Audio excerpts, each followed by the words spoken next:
PSU sir student அப்படியே ஒரு பக்கம் நிற்கிறீங்க சார் ஸ்டூடெண்ட் ஒரு பக்கம் நிற்கிறீங்க அப்படியே உட்காருமா சேர்ல உட்காருமா சேர்ல உட்காருமா வீடு பாலா கொஞ்சம்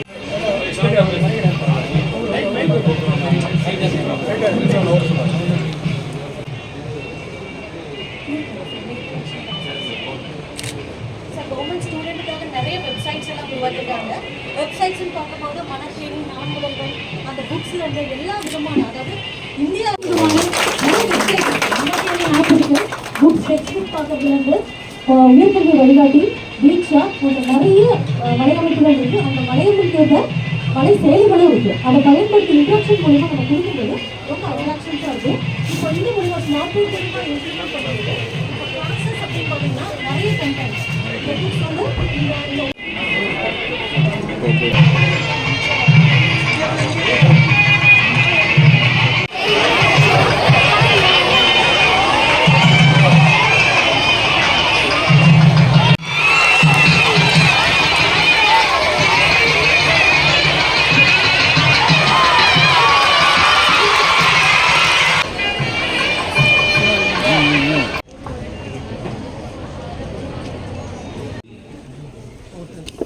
மெய்நிகர் திறன் வகுப்பறை திறப்பு விழா நிகழ்ச்சி சிறப்பாக நடைபெற்றுக் கொண்டிருக்கிறது.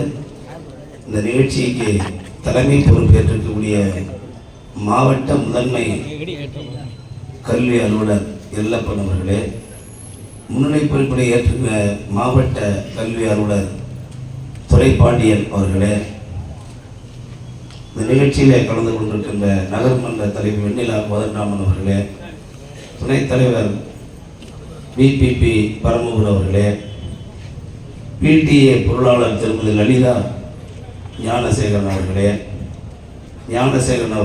லலிதா அவர்களே, இந்த நிகழ்ச்சியிலே கலந்து கொண்டிருக்கக்கூடிய ஒன்றிய கழக செயலாளர் பட்டூர் அந்தலிங்கம் அவர்களே, தம்பி செங்குத்தன் அவர்களே, இந்த பள்ளியினுடைய தலைமை ஆசிரியை திருமதி அல்லி அவர்களே மற்றும் திட்டக்குடியில் இருக்கக்கூடிய இந்த பள்ளியிலே பணியாற்றக்கூடிய துணை தலைமை ஆசிரியர் அவர்களே மற்றும் ஆசிரியர்கள் ஆசிரியர்களே, எல்லாவற்றுக்கும் மேலாக ஒழுக்கத்திற்கும் பணிவுக்கும் பெயர் போன திட்டக்குடி பெண்கள் மேல்நிலைப் பள்ளியுடைய அன்பு மாணவிகளே,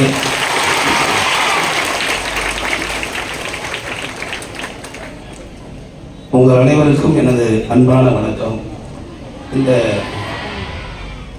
இந்த நிகழ்ச்சியிலே கலந்து கொண்டிருக்கக்கூடிய திட்டக்குடியினுடைய இருக்கக்கூடிய 24 வார்டு கவுன்சிலர்களே, அனைத்து கட்சிகளுடைய நிர்வாகிகளே, குறிப்பாக திராவிட முன்னேற்ற கழகத்தில் இருக்கக்கூடிய அனைத்து நிர்வாகிகள், பள்ளிக்கூடங்கிறதுனால எல்லாரும் பேரும் சொல்லி வருத்தப்படாதீங்க, அனைத்து நிர்வாகிகளே, பத்திரிகை துறை, ஊடகத்துறை, தொலைக்காட்சித்துறை, காவல்துறை, உங்கள் அனைவருக்கும் எனது அன்பான வணக்கம்.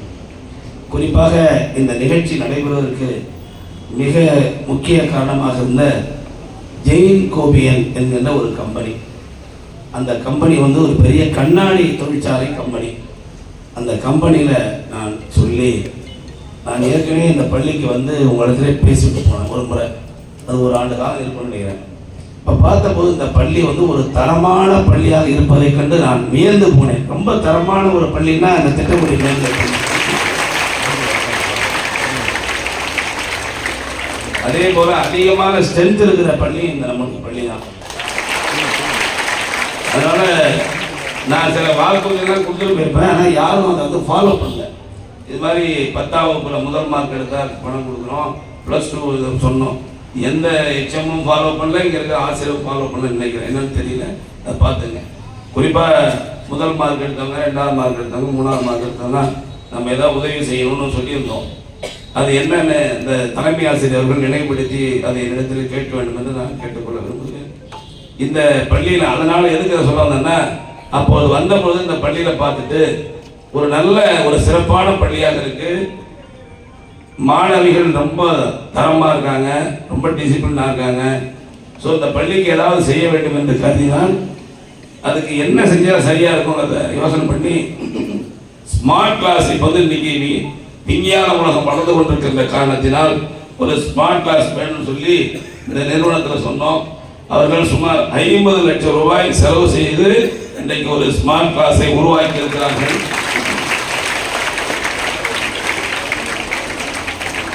அதனுடைய ஹெச்ஆர் அன்பு சகோதரர், அவர் ஆளும் உயரமா இருக்காரு, 7 உயரம் இருக்காரு. அந்த அளவுக்கு நல்ல மனதும் பறந்து உயர்ந்திருக்கு. அதற்காக நான் மனதார பள்ளியில் சார்பில் நான் பாராட்டுகிறேன். சிஎஸ்ஆர் ஆரோக்கியராஜ் அவர்களுக்கும் என்னுடைய வாழ்த்துக்களை தெரிவித்துக் கொள்கிறேன். அச்சன் ஜான் பிரேம் அவர்களுக்கும் ஜான் பால் அவர்களுக்கும் இதற்கு பெரிதும் மிகவும் உறுதுணையாக இருந்த என்னுடைய துறை தொழிலாளர் நலத்துறையை பணியாற்றக்கூடிய நண்பர் ஜேடி இணை இயக்குனர் கொஞ்சம் ஏந்திருக்கேன் இளங்கோவன், இவர்தான் பெரிதாக காரணம். அல்ல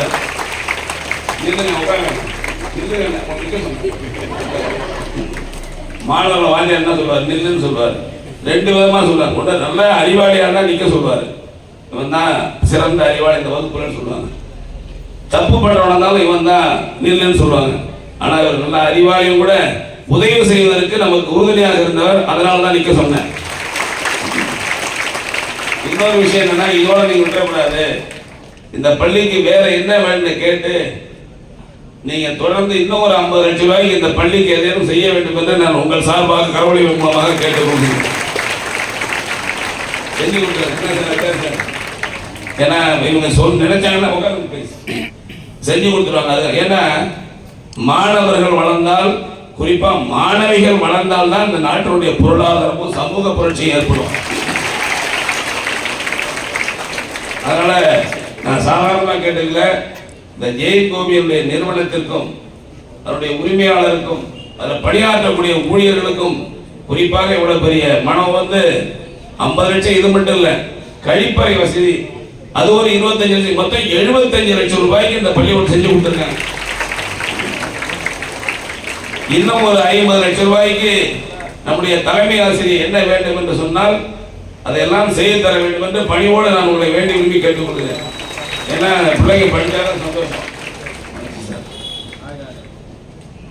ரொம்ப ஒரு நான் இன்னைக்கு தமிழ்நாடு கூட மழை பெஞ்சு வெள்ளம் வந்து கடலூர், விழுப்புரம், காஞ்சிபுரம், சேலம், தர்மபுரி, கிருஷ்ணகிரி போன்ற மாவட்டங்கள்லாம் வெள்ளம் வந்து மக்கள் தத்தளித்துக் கொண்டிருக்கிறார்கள். குறிப்பாக கடலூர் மாவட்டத்தில் பண்ருட்டி, நெல்லிக்குப்பம், கடலூர் மாநகராட்சியில் மக்கள் உடைமைகளை இழந்து உண்ண உணவில்லாமல் கஷ்டப்பட்டு இருந்தாங்க. எல்லாம் நம்முடைய மாண்புமிகு முதலமைச்சர் அவர்கள் உடனடியாக உத்தரவிட்டு, மாண்புமிகு துணை முதலமைச்சர் 2 முறை கடலூர் மாவட்டத்திற்கு வருகை தந்து நலத்திட்டங்களை கொடுத்து அவர்கள் தங்குவதற்கு ஏற்பாடு செய்து, உணவுக்கு ஏற்பாடு செய்து, உடைக்கு ஏற்பாடு, எல்லா வகையிலும் நம்முடைய மாண்புமிகு தமிழ்நாடு முதலமைச்சர் அவர்கள் இந்த வெள்ள நிவாரணத்தை மிக சிறப்பாக கையாண்டு அவர்கள் எல்லாம் இன்றைக்கு இயல்பு நிலைக்கு திரும்பி நிவாரணம் நேற்றைய தினமே வழங்கக்கூடிய ஒரு நிலையை உருவாக்கின்ற ஒரு சிறந்த முதலமைச்சர் தமிழ்நாட்டில் இருக்கிறார் என்பதை இந்த நேரத்தில் உங்களுக்கு நான் பதிவு செய்ய விரும்புகிறேன். நான் உள்ள போய் அந்த கட்டடம் திறந்து வைக்கும்போது எனக்கு இருந்த மகிழ்ச்சி வேற ஒன்றும் இல்லை. ஏன்னா மாணவர்கள், மாணவிகள் உங்களுக்கு எல்லா அடிப்படை வசதிகளை செய்து கொடுத்தாங்கன்னா நீங்க நன்றாக, யாரும் இதுல அறிவாளி குழந்தை, அறிவு இல்லாத குழந்தை யாரையும் சொல்லவே முடியாது. அந்த குடும்பத்தில் இருக்கக்கூடிய சூழ்நிலை பொறுத்து வசதியான குடும்பத்திலிருந்து வரக்கூடிய குழந்தைகள், ஏழ்மையான குடும்பத்தில் நான் பணியோடு ஏன் சொல்றேன்னா, என்னுடைய பகுதியில் கூடிய இந்த குழந்தைகள் வளர்ந்து நாளைக்கு மிகப்பெரிய இடத்திற்கு சென்றால் இந்த சமூகம், இந்த மக்கள் எல்லாம் வளர்ச்சி அடைவார்கள் என்ற நோக்கத்திற்காக தான் ஆசிரியர்களை நான் பணியோடு கேட்டுக்கொள்ள விரும்புகின்றேன். தமிழ்நாட்டுடைய முதலமைச்சர் அவர்கள் இந்தியாவிலேயே கல்வித்தரத்தை உயர்த்துவதிலே மிகுந்த கவனம் எடுத்துக் கொண்டிருக்கிறார்கள். இன்னும் சொல்ல போனா இந்தியாவிலே முதன்மை மாநிலம் கல்வித்துறையில் இடம்பெற்றிருக்கிறது என்பதை நான் மகிழ்ச்சியோடு தெரிவித்துக் கொள்ள விரும்புகிறேன். இந்த அம்மா வந்து அந்த கம்பெனியிலிருந்து வந்தவங்க சொன்னாங்க, கேட்டேன். நாட்டிலேயே முதல் முறையாக பள்ளியில பாடத்திட்டத்தை காணொளி வடிவத்தில் தமிழும் ஆங்கிலத்தும் என இரு மொழிகளிலும் கற்கக்கூடிய உயர்தர டிஜிட்டல் பாடங்களாக அறிமுகப்படுத்தியது இந்தியாவிலே தமிழ்நாடு தான் என்பதை நான் மகிழ்ச்சியோடு தெரிவித்துக் கொண்டேன். ஜெயின் கோயில் கம்பெனிக்கு ஒரு வேண்டுகோள், மனசை தான் செய்யுங்க, இல்லைன்னா உங்களை தொந்தரவு பண்ணல. சென்னை இது நம்முடைய தமிழ்நாட்டில் சபாநாயகர் ஐயா அப்பா அவர்கள் அவருடைய தொகுதியில் செஞ்சிருக்காரு. என்னன்னா, ஒரே இடத்துல இங்கிருந்து பாடத்தை வந்து ஒரு 50 பள்ளிகளுக்கு இங்கிருந்து காணொலி மூலமாக நடத்த முடியும். அதற்கான தலைமையிடமாக இந்த திட்டக்குடி அரசியல் பள்ளி மேல்நிலை பள்ளி தலைமையிடமாக வைத்து ஒரு 50 இடத்துல இது மாதிரி செஞ்சு கொடுத்தீங்கன்னா நல்லா இருக்கும். ஏன்னா நானும் என்னுடைய எம்எல்ஏ இதை பார்க்கும்போது இதை பார்த்த உடனே எனக்கு ஒரு ஆர்வம் வந்திருக்கு. என்னன்னா, திட்டக்குடி சட்டமன்ற தொகுதி உறுப்பினர் நிதி கூட ஒரு 1 கோடி ரூபாயை ஒதுக்கி நீங்கள் நான் இணைந்தே கூட இந்த பள்ளிகளுக்கு செய்யலாம். கொஞ்சம் உங்க நிர்வாகத்தில் கேட்டு என்ன இவ்வளவு பெரிய சமயம் கொடுன்னு நினைக்காதீங்க. ஏன்னா பெரிய நிறுவனம், எவ்வளவு பேர் வேலை செய்யறாங்க.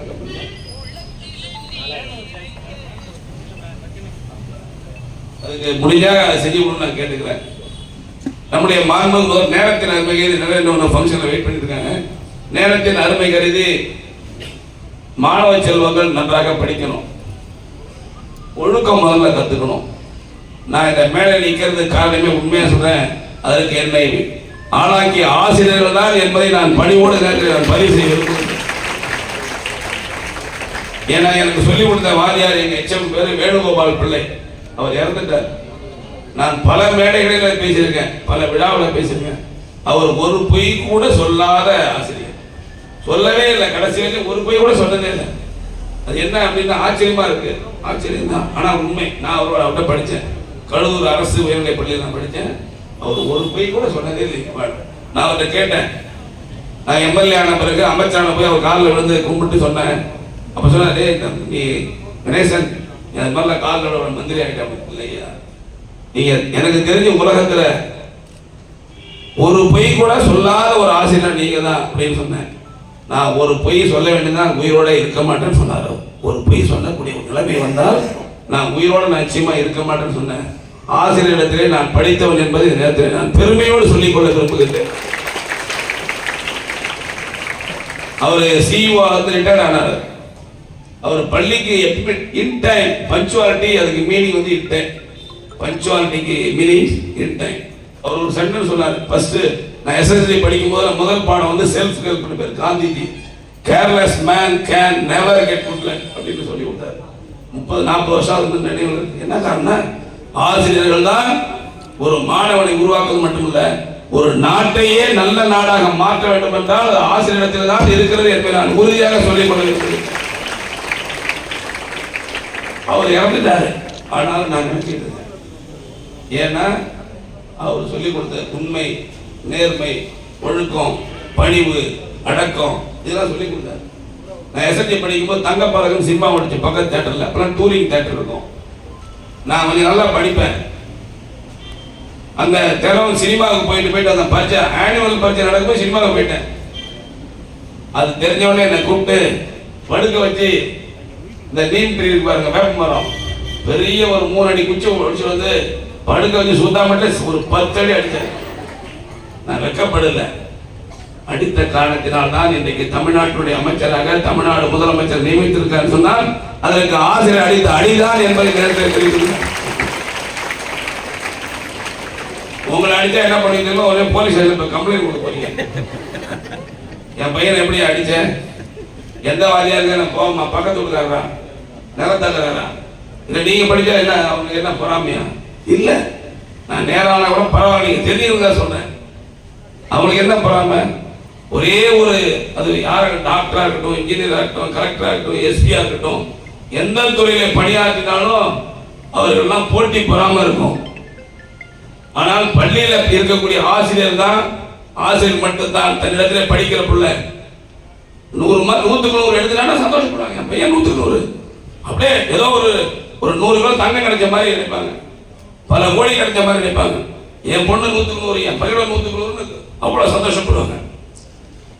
என் பையன் தமிழ்நாட்டில் சீஃப் செக்ரட்டரியா இருக்கான், என் பொண்ணு என் பள்ளிக்கூடம் என்கிட்ட படித்த பொண்ணு கலெக்டரா இருக்கு அப்படின்னு பெருமைப்படக்கூடிய சந்தோஷப்படக்கூடிய ஒரே ஜீவன் யாருன்னு சொன்னால் ஆசிரியர்கள் தான். அதை புரியுது. நேற்று கூட இந்த ஜி தமிழ் தொலைக்காட்சியில் சரிகமாப்பா அப்படின்னு ஒரு ரீல்ஸ் நடக்குது. அதில் ஒரு பொண்ணு நிறைய பாட்டு பாடி ஒரு படத்தில் ஒரு பாட்டு பாடிச்சிருக்கிறேன். அந்த பெரிய வைரலாகி அந்த பள்ளியினுடைய ஆசிரியை இந்த பொண்ணுடைய திறமையை கண்டுபிடிச்சு ட்ரைனிங் கொடுத்து நிறைய இடங்களில் வெற்றி பெற்று இன்றைக்கு உலக அளவில் அந்த பெண்ணுடைய பெயர் இன்னைக்கு பாராட்டப்பட்டிருக்கு. அந்த பொண்ணு எல்லாத்தையும் அந்த டீச்சர்லாம் கூட்டு போயிட்டு மேடையில் அறிமுகப்படுத்தி பாராட்டப்படுறார். அப்ப அந்த டீச்சர் பேசினாங்க, எப்பவுமே ஒரு ஆசிரியர்களுக்கு தான் மாணவிகளை கொண்டு வந்து பாராட்டி எங்களுக்கு மரியாதை பண்ணி வைப்போம். ஆனால் ஒரு மாணவி எங்கள் பள்ளிக்கும் ஆசிரியர்களுக்கும் மதிப்பையும் பாராட்டையும் தேடி கொடுத்திருக்கின்ற ஒரு பெண் என்று மிகப்பெரிய ஒரு பதிவை செய்தார் நம்ம டீச்சர் அம்மா. ஆகவே மாணவ செல்வங்களே, நேரத்தின் அருமையை நான் சொல்லுகிறேன். வாழ்க்கையில் நீங்கள் அனைவரும் டாக்டரா வரணும், என்ஜினியரா வரணும், அதாவது ஃபாரின்ல இருக்கு எக்ஸ்டர்னல் அஃபேர்ஸ்ல வரணும், டொமஸ்டிக் அஃபேர்ஸ் பெரிய பெரிய இடங்கள்ல நீங்களாம் வரணும், பொறியாளராக வரணும், மருத்துவராக வரணும், ஆய்வாளராக வரணும், பல உயர் பதவிகளை வரணும். உங்க பெற்ற தாய்க்கும் தந்தைக்கும் இயன்ற பொழுதில் பெருந்தவுக்கும் சான்றோன் என கேட்ட தாய் என்கின்ற அந்த பெயரை உங்களுடைய அப்பா அம்மாவுக்கு பெற்று தரணும். அதே மாதிரி எந்த பள்ளியில படிச்சோ அந்த பள்ளிக்கு பெருமையை பெற்று தரணும். எந்த ஆசிரியர்கிட்ட படிச்சீங்களோ அவர்களுக்கு பெருமையை ஈட்டி தர வேண்டும். நிச்சயமாக இந்த பள்ளி ஒரு சிறந்த பள்ளி. இந்த பள்ளியை நிர்வகிக்கின்ற தலைமை ஆசிரியை மற்றும் உள்ள ஆசிரியர்களுக்கு எனது நெஞ்சார்ந்த வாழ்த்துக்களையும் பாராட்டுகளையும் தெரிவித்து விடைபெறுகிறேன். நன்றி, வணக்கம்.